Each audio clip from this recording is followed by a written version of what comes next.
کیا ہندوستان دونوں طرف کھیل رہا ہے یا وہ دراصل ایک ایسی دنیا بنا رہا ہے جہاں اسے کسی ایک کا انتخاب کرنے کی ضرورت ہی نہیں؟ آج کے اس تفصیلی جائزے میں ہم ایک ایسی پیش رفت پر بات کریں گے جس نے عالمی سیاست کی بنیادیں ہلا دی ہیں۔ جب مرکزی دھارے کا میڈیا امریکہ کے ساتھ ہندوستانی فوجی مشقوں پر بریکنگ نیوز چلا رہا تھا، بالکل اسی وقت ماسکو میں ایک انتہائی خاموش لیکن انقلابی معاہدے کو حتمی شکل دی جا رہی تھی۔ یہ ایک ایسا سوال ہے جو آج کل ہر اسٹریٹجک تجزیہ کار کے ذہن میں ہے۔ کیا نئی دہلی واشنگٹن کا بچھایا ہوا ٹروجن ہارس ہے یا کثیر قطبی یعنی ملٹی پولر دنیا کا ایک حقیقی ستون؟ اس معمے کو سلجھانے کے لیے ہمیں اس نئے معاہدے کو سمجھنا ہوگا جسے RELOS کہا جاتا ہے۔ آج کے اس ایکسپلینر میں ہمارا ایجنڈا بالکل واضح ہے۔ ہم کثیر قطبی دنیا کے اس نئے تصور سے شروع کریں گے، پھر ریلوس معاہدے کی ان چونکا دینے والی تفصیلات پر بات کریں گے، اس کے معاشی اثرات دیکھیں گے اور پھر اس کا موازنہ امریکہ کے ساتھ ہونے والے لیمو معاہدے سے کریں گے۔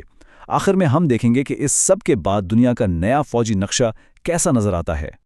تو چلیے سیدھے پہلے حصے کی طرف چلتے ہیں، ایک کثیر قطبی دنیا کا تعارف۔ تو یہ ریلوس آخر ہے کیا؟ اس کا مطلب ہے reciprocal exchange of logistic support. 2025 کے اواخر میں ولادیمیر پوٹن نے خود اس کی توثیق کی ہے۔ اور سب سے اہم بات، یہ کوئی عارضی بندوبست نہیں ہے، یہ ایک ایسا قانونی معاہدہ ہے جو روس اور ہندوستان دونوں کو ایک دوسرے کے انتہائی سینسٹیو اور اسٹریٹجک فوجی اڈوں تک مستقل رسائی دیتا ہے۔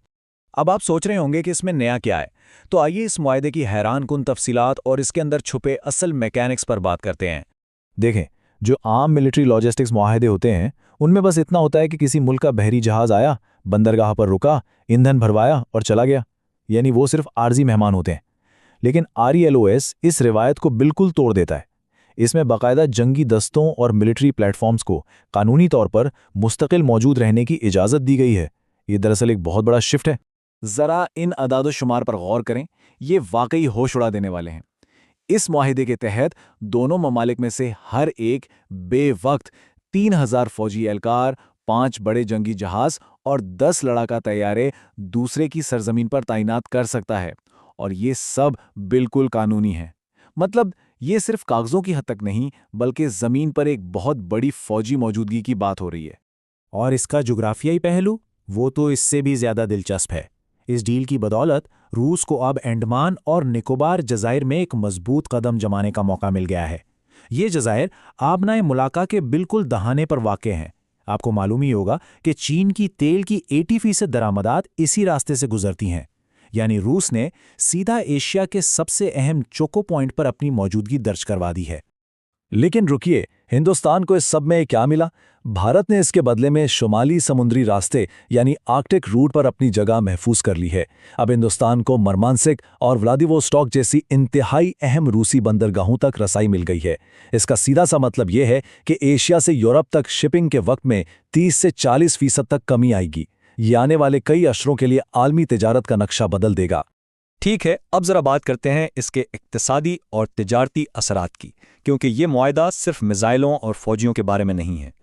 اس چارٹ پر ایک نظر ڈالیں۔ آج بھی ہندوستان کے فوجی ساز و سامان کا تقریباً 65 سے 70% حصہ، جس میں S-400 سسٹمز اور Su-30 MKI لڑاکا طیارے شامل ہیں، وہ براہ راست روس سے آتا ہے۔ ریلوس اس بات کو یقینی بناتا ہے کہ مغربی سپلائی چین میں اگر کوئی رکاوٹ آتی بھی ہے تو یہ تمام ہارڈ ویئر پوری طرح آپریشنل رہے، اور ہاں، اس سے لاجسٹک اخراجات میں بھی سیدھا 20 سے 25% تک کی بچت ہوتی ہے۔